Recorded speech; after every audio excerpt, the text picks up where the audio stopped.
Bagaimana Pak hasil sidang replik hari ini Pak? Hari ini bukan penting ya, Duplik. Alhamdulillah sudah selesai.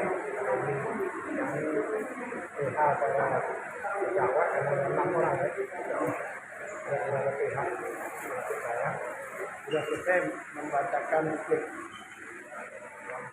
Alhamdulillah kami baca sampai habis, yang mana kita menjawab replik dari DPU data penghitungan. Kemudian DPU mengatakan bahwa kami pada waktu itu memberitahukan saksi maupun ahli mau melaporkan yang menurut kami kalau memberi keterangan yang tidak benar atau bertentangan yang sebelumnya, kami memang katakan bahwa kami laporkan. Dan menurut itu dikatakan bahwa kami mengintimidasi. Bukan, kami bahkan mengingatkan pada mereka bahwa ada aturan di dalam undang-undang jika kita menyatakan bohong, tidak benar, itu ada konsekuensinya. Kalau di persidangan 9 tahun, namanya sumpah palsu. Kami bukannya kami itu menakut-nakuti apa, tapi bahkan kami mengingatkan. Karena apa? Pasti dia tidak tahu bahwa itu memang ada aturannya, biar nggak seenaknya lah istilahnya. Jadi bukannya mengintimidasi, bahkan kami mengingatkan agar tidak terjadi keterangan-keterangan yang tidak benar, ya kan? Kemudian di dalam replik kemarin itu kan beberapa fakta persidangan tidak dimunculkan oleh DPU, ya kan? Di antaranya pertemuan di apartemen sebelum ada laporan dan sebagainya itu tidak disinggung dalam repliknya. Padahal dalam pledoi kan kami singgung. Kemudian juga masalah rekening yang ditunjukkan pada waktu itu hanya atasnya aja yang asli, bawahnya semua fotokopi, sehingga tidak bisa dijadikan barang bukti. Karena barang bukti harus asli. Kasus pidana ini kan dasarnya penyitaan. Jadi sesuatu yang disita kan, akhirnya belum tidak bisa dibuktikan dan itu tidak disinggung dalam PP. Oleh sebab itu kami simpulkan karena dia tidak mendukung, berarti dia sepakat. Kenapa? Kalau tidak sepakat kan pasti dibantah. Karena dia dibantah berarti sepakat memang ada rekayasa. Sepakat memang rekening itu bukan asli dan sebagainya. Dia tetap bertahan bahwa itu adalah piramida, yang mana semua ahli saksi tidak ada satu pun yang mengatakan itu piramida. Bahkan ahli piramida sendiri yang dihadirkan di PU, yang lupa namanya, begitu kami beritahukan sistem kerjanya Indisiket, akhirnya dia merubah bahwa Indisiket tidak ada piramida, kalau itu kan piramida. Tapi ya bilang ini jual beli asli, bahkan bukan pidana perdata, ya kan? Ahli piramidanya sendiri yang ngomong begitu. Nah, jadi mungkin pada waktu itu dia hanya mendengarkan beberapa saksi yang lapor, sehingga tidak ada kesimpulan yang fair. Dan diakui bahwa kami tidak diberi kesempatan juga untuk bertanya pada orang yang dibutuhkan. Jadi kami murni dapat informasi dari saksi yang katanya dirugikan, ya, bahkan saksi pelapor yang merasa korban itu hanya satu. Berkali-kali saya katakan bagaimana satu ini harus dibenarkan, yang 57.000 member yang diuntungkan diabaikan, kan tidak masuk akal. Pengaruhnya itu satu ini siapa? Itu yang kami sampaikan tadi dalam tuntutan. Pak, inti replik JPU kemarin yang 9 halaman itu apa ya? Ya itu tadi, ya dia membantah kita katakan bahwa itu terdata, ya kan? Tapi saksi-saksi dalam ahli-ahli dan saksi ahli dari mereka pun, ahli dari itu mengatakan bahwa semua yang yang tahu bahwa Indisiket itu merupakan transaksi jual beli itu perdata, bukan pidana. Gitu loh. Kedua lagi yang mengherankan, ada satu di dalam tuntutan jaksa itu saksi yang namanya Roswati Tuti. Padahal Roswati Tuti itu di perkaranya Suryani itu tidak ada dia di perkara lain. Berarti kan akal-akalan bikin dakwaannya gitu. Orang yang nggak ada dimasukin gitu. Seperti itu, ya kan? Bahkan dia dengan jelas DPU menyatakan di dalam repliknya bahwa dia pertimbangan itu berdasarkan fakta penyidikan. Kan aneh, bukan fakta persidangan. Nah, itulah yang saya counter, kami counter waktu itu, saya katakan bahwa menurut undang-undang sendiri, menurut kita, dan pasal 185 ayat 1, bahwa keterangan saksi adalah apa yang dijelaskan diterangkan oleh saksi pada di sidang pengadilan. Fakta persidangan 186 ahli juga demikian. Keterangan ahli itu adalah apa yang dikatakan di persidangan. Nah, kalau dia faktanya masih fakta penyidikan, nggak bisa dibuat sebagai apa, dasar, kan begitu. Jadi banyak yang tidak pas ya kan? Kami mengatakan bahwa itu rekayasa, ya memang faktanya rekayasa. Ada beberapa rekayasa kan? Ya, alhamdulillah bahkan menarikkan JPU sendiri itu tidak mempunyai rekening asli dari pelapor. Kan aneh. Bahkan yang mempunyai kami malah. Jadi faktanya asli. Kenapa ya? Memang ada sejarahnya. Karena pada waktu beliau belum menuju lawyer, dia sudah mau menunjuk seseorang dari Bandung dan sudah lawyer juga semuanya diberikan pada dia. Tapi begitu dia balik ke Jakarta nggak jadi dipakai. Pada waktu itu mau saya hadirkan dari saksi kan sakit. Akibatnya dia bilang mungkin tolong berikan pada terdakwa, ya kami sampaikan di persidangan bahwa di dalam 3 bulan itu ternyata transaksi antara Suryani dan Mulyana itu cuma sekitar 6 miliar, ya kan? Tetapi di dakwaan dikatakan kerugian Mulyana 27,8 M. Terus kemudian kenyataan juga di fakta persidangan yang menurut saksi-saksi bahwa yang disita dengan kerugian 6 miliar ini, yang disita 1 triliun per 4. Bayang nggak? Dan ini hanya laporan dari seseorang. Istilahnya apa ya? Model B. Seseorang kerugiannya terbatas, bukan korupsi, bukan narkoba, bukan teroris, ya kan? Masuk akal nggak kalau korupsi terus dimiskinkan? Nah, kalau memang demikian setiap 378 penipuan itu disita semua asetnya, kalau itu negara tidak perlu ngambil dari pajak, dari orang-orang yang penipuan aja. Ya penipuan, dia ambil rumahnya, dia ambil apa? Cukup lah.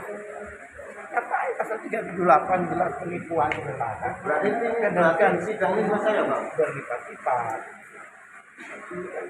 Yang jelas suaranya. Ya. Ya seperti itu kan. Ada mau ditanyakan Pak, ini kan terkait JPU. JPU kan kita bilang piramida. Sementara kan kita lihat kayaknya kita bukan piramida gitu. Jadi Kansnya gimana ya besok? Jadi begini, kalau menurut pemahaman saksi-saksi kemarin dikatakan bahwa sebenarnya baik dari pendidikan tapi kejaksaan tidak paham sistem kerjanya Cara pandang ya akibatnya pada waktu persidangan bapak belum mereka untuk mempertahankan itu kan tidak paham. Apa sih di situ? Oh begitu ya. Nah begitu orang yang udah ditahan. Orang udah ditahan. Oh begitu.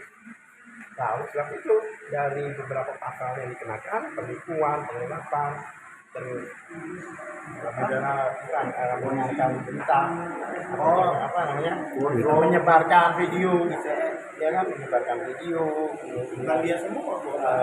Kok di berita media sosial tanpa bodong kan? tanpa perizinan. Ya karena orang tidak tahu definisi bodong itu apa. Kalau dinamakan investasi bodong itu semua dirugikan, itu bodong. Terus nggak ada izin gitu ya Pak? Nah itu menarik. Nah masuk kalau di pasal 106 undang-undang yang tanpa izin. Padahal ada izin ini kalau berlapis-lapis. Ada dari Kementerian Kehakiman, Menko, ada dari Bapeti, Hak-Cipta. ya. Begitu saya konfirmasi ke ahli dan saksi, ada kok, nggak tahu. Kalau begini gimana coba? Bagaimana nasib orang yang ditahan? Nah, terus berita yang selama ini Bagaimana orang bodong-bodong gitu melapor, loh. orang bersaksi, ya kan yang mana dia tidak tahu. Dia ngomong izin, tidak tahu ada izin. Tapi orang itu lagi. Nggak mungkin dihentikan. Makanya kami sangat berharap mungkin melihat dengan objektif, ya kan, dan benar-benar menegakkan keadilan. Amin. Amin, amin, amin. Itu harapan Karena 53.000 mitra. di dalam selalu di dalam kita itu ada namanya selalu keadilan berdasarkan keterangan yang Maha Esa. Selalu dialihkan ke Tuhan. Maka banyak negara menghakimi kalau itu tak di dunia. Ya kan? Kalau dia panjangan tangan, panjangan tangan, Tuhan panjangan tangan. Begitu. Jadi istilahnya ya mudah-mudahan melihat dari kacamata jernih, kemudian kita melihat bahwa memang tidak ada perbuatan hukum di sini. Nah, Suryani orang yang nggak tahu apa-apa, ibu rumah tangga, Anak sebelah ya kan? Nanti buat lagi. Ibu rumah tangga nggak tahu apa-apa, bahkan tidak ada, dia bukan pegawai di perusahaan itu, dia bukan pemegang saham, mitranya mitra. ya dia hanya member seperti yang lain. Nah kalau semua member itu dikatakan bahwa mereka melakukan apa namanya itu skema dinamika, berarti semuanya ditangkap 57 orang. Semua melakukan itu transaksi itu dan semua sebagai agent. Penjara bisa penuh kali ya Pak? Siap nggak menangkap 57 orang? Karena status Suryani sama dengan mereka, bahkan dengan Mulyana sendiri.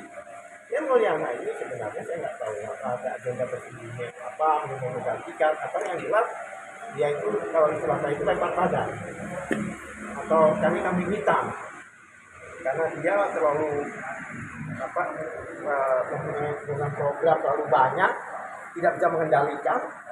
Sebelum dia dilaporin, dia laporin orang dulu. Saya yang salah orang ini loh. Padahal dia bertransaksi bukan sektor uang. Jual beli. Kambing hitamnya. Iya. Sekarang Anda jual beli beras gitu contohnya, di satu orang jual beras. Ya kan? Kemudian Anda punya program lain sama orang lain. Ya. Maka orang yang jualan ini kena. Karena ini saya buat beli beras itu uangnya. Ya kan? Jadi secara logika tidak, secara logika hukum juga tidak. Makanya saya ingin tahu pertimbangan hakim nanti, insya Allah akan ke sini. Ya mudah-mudahan harapan 53.000 mitra. Karena saya juga, Mudah-mudahan hakim kalau saya berpikir di dan pemikiran hakim, memutuskan keadilan. mau lari kemana itu? Ya, saya tahu kenapa kok penipuannya itu tidak diangkat. Karena penipuannya harus ada bukti, yang terbukti. Sudah pernah diangkat ke PKPU 2 kali katanya Bang, nggak menang. Penipuannya nggak bukti, dan bukti itu adalah rekening koran, dan rekening koran tidak bisa dihadirkan. Makanya dia lari, bukan penipuan, dia cari aja, udah jauh pandang dari api ini. Apa namanya, skema ini. Terus sama ini. Paling tidak pasti itu skema. Kalau perizinan, mereka juga nggak tahu ya. Padahal pada waktu mereka ada laporan, itu undang-undang omnibus law sudah ada loh. Kenapa dia nggak pakai undang-undang itu? Karena dipakai undang-undang yang lama yang sudah diganti dengan omnibus law, ini tidak kena. Kalau undang-undangnya itu undang-undang omnibus law, itu yang diangkat dari perizinan. Gitu lah. Jadi artinya 106 ya, masalah perizinan itu kan skema ya, 106 perizinan. Perizinan ini ada norma yang tidak diatur undang-undang karena sudah dicabut, sudah ganti omnibus law. Jadi nggak bisa tadinya ada jejer atau rontok semua. Bahkan yang ini pun rontok. Amin. Kalau nggak rontok kita pertanyakan apa dasarnya? Harus rontok. Kita tetap harus memperjuangkan ya Pak. Harus rontok. Makanya kemarin teman-teman kan ya mungkin karena bukan pasti utama kan. Saya betul banget saya tadi itu biasanya diklik itu tipis, tapi saya benar-benar ingin memberi pemahaman yang komprehensif bahwa baik saksi di pihak mereka maupun pihak kita, ahli pihak mereka kita sepakat dengan kita Mendukung kita ya. mendukung setelah tahu faktanya. Kayak kemarin ada di isu beli mobil pakai koin. Itu kan pertanyaan kan nggak ditelusuri. Kenapa dia beli mobilnya bisa sama-sama memang? Bisa. Kan komunitas. Tapi saya beritahu dia belinya di komunitas. Oh begitu. Main foto ini orang dari tangkap. Dan kaget-kaget mereka. Karena mereka tidak diberikan informasi secara komprehensif. Kenapa tidak komprehensif? Karena yang beri informasi juga nggak ngerti. Jadi penegakan hukum kalau seperti ini, ya setiap orang yang tidak paham melapor, ya kesian lah. belum begitu paham sistem kenapa dikasih ya. Jangankan JPU saya aja nggak ngerti Pak. Saya sebagai pernah pembelanya nggak tahu. Kan baru terakhir-terakhir ini aja saya tahu. Gitu. Dapat 700 Pak. 700. Pikir nggak kalau orang jual dari 15.000? Belinya 20, jual 15.000, udah rugi 5.000. Kenapa pada mau 27.000? Kalau 5.000 dibandingkan 20, kan 25%. Kita memberi 15% tapi rugi 25%. Ya kan? Di mana ada transaksi orang belinya 20, jualnya di bawahnya. Hanya dia di sini. Kalau dia mendapatkan sebagai sponsor, kalau dia sponsor dia beli saya dapat 700, ya, tapi begitu dia jual, begitu ini mana? Hilang itu. Dari hasil mining bukan Karena nggak tahu. Lah ini lagi kan mining itu, mining. Orang Indonesia bilang mining ya. Bahasa itu mining, menambah. Nah itu dipakai. Waktu itu sebelum lapor kita pakai mining aja semua pelapornya. Jadi setiap orang itu semua pakai mining. Karena apa? Mining itu diganti dengan iming-iming kata dia. Jadi semuanya pakai iming-iming. bukan mining lagi. Bukan main lagi. Jadi kondisikan. Dan yang menarik yang sebenarnya misalnya sama Ayi juga ya, artinya apa namanya, Mulyana ini ikut di Digital September 2018.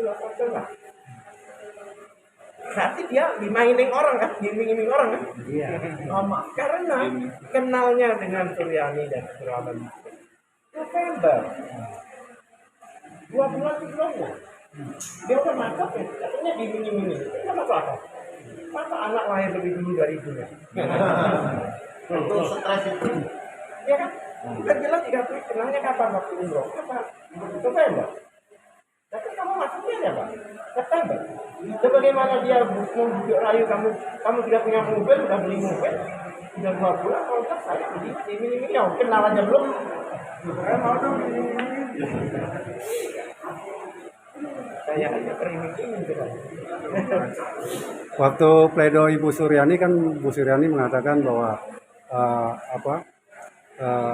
kasus tersangka itu menjerat ke anaknya juga yang bernama Ratu kalau nggak salah ya. Itu kok bisa ya Pak? Sampai terjerat seperti itu ya? Kalau tanya kok bisa, Anda sebagai orang awam, saya lagi juga bingung kok bisa. Pada waktu laporan itu anak-anak itu belum dewasa. Baru beberapa bulan yang lalu si Ratu yang paling besar itu umur 18 tahun.